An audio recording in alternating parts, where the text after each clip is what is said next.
एक भावनात्मक और रहस्यमयी कथा, लगभग 10 शब्दों में। वृंदावन की शांत रात्रि थी। चंद्रमा की चांदनी यमुना के जल पर ऐसी पड़ रही थी जैसे कोई प्रेमी अपनी प्रेमिका की आंखों में झांक रहा हो। हर ओर माधुर्य था और उसके बीच एक ऐसा प्रश्न वर्षों से गूंजता आ रहा था, क्या राधा और कृष्ण की शादी हुई थी?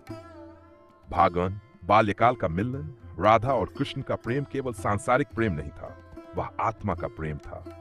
कृष्ण गोकुल में जन्मे और राधा बरसाने में। दोनों बचपन से ही जैसे एक दूसरे के बिना अधूरे थे।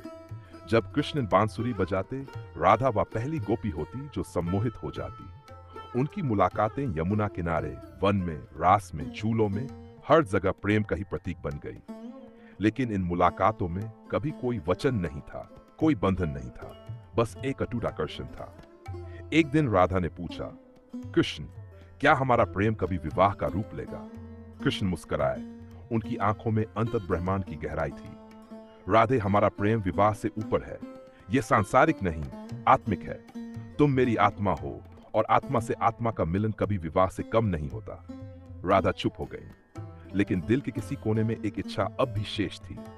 भाग 2, विरह का आरंभ। समय बीता। कंस का अत्याचार बढ़ता गया। कृष्ण को मथुरा जाना पड़ा। गोप छूट गया। राधा छूट गई। विदा लेते वाले फिर पूछा, क्या तुम लौट कर आओगे? कृष्ण ने कुछ नहीं कहा। उन्होंने राधा की आंखों में देखा और बस मस्तक पर चूमकर चले गए। वह मौन ही उत्तर था। राधा ने बरसों प्रतीक्षा की। हर रात्रि यमुना किनारे आकर बैठ जाती, उसी वृक्ष के नीचे जहां कभी कृष्ण ने बांसुरी बजाई थी। भाग रहस्यपूर्ण रात्रि।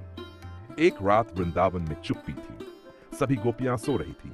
राधा यमुना किनारे बैठी थी, आंसुओं से भीगी। तभी हवा में बांसुरी की मधुर धुन गूंजी। कृष्ण! राधा उठ खड़ी हुई।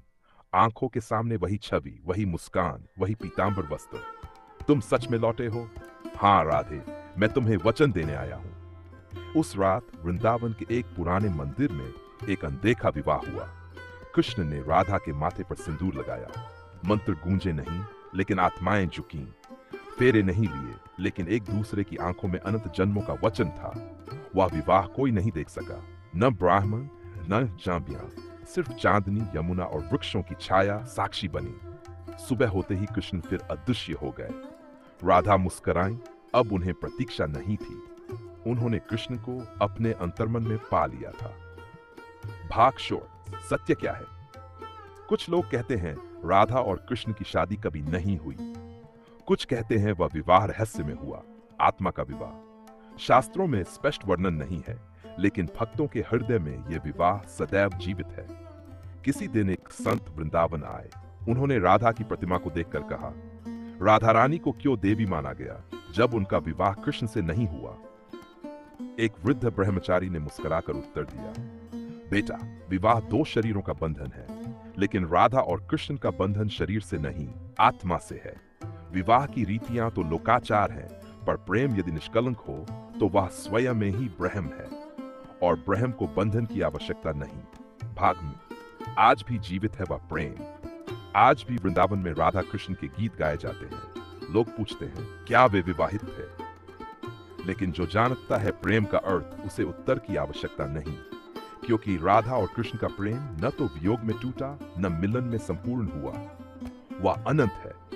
उसमें भावनाओं का ऐसा समुद्र है जहां संसार के सारे रिश्ते डूब जाते हैं।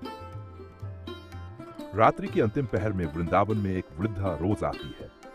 वह यमुना के तट पर बैठती है और चुपचाप बांसुरी की धुन सुनती है। लोग कहते हैं वह राधा की आत्मा है, जो आज भी कृष्ण के अदृश्य आलिंगन में बैठी है। और जब हवा में बांसुरी गूंजती है, तब समझो कृष्ण आज भी राधा को वही वचन दे रहे हैं, हमारा मिलन इस जन्म में नहीं, हर जन्म में होगा, और हर बार बिना विवाह के भी हम एक होंगे। यह कहानी हमें सिखाती है कि हर प्रेम को विवाह की मोहर की आवश्यकता नहीं होती। कभी कभी आत्मा का मिलन ही सबसे बड़ा वचन होता है। और राधा कृष्ण का प्रेम, उसका उत्तर प्रश्नों में नहीं, सिर्फ श्रद्धा में है। अगर आपको हमारी वीडियो पसंद आए तो इसे लाइक करें, चैनल को सब्सक्राइब करें और अपने दोस्तों के साथ शेयर करना न भूलें।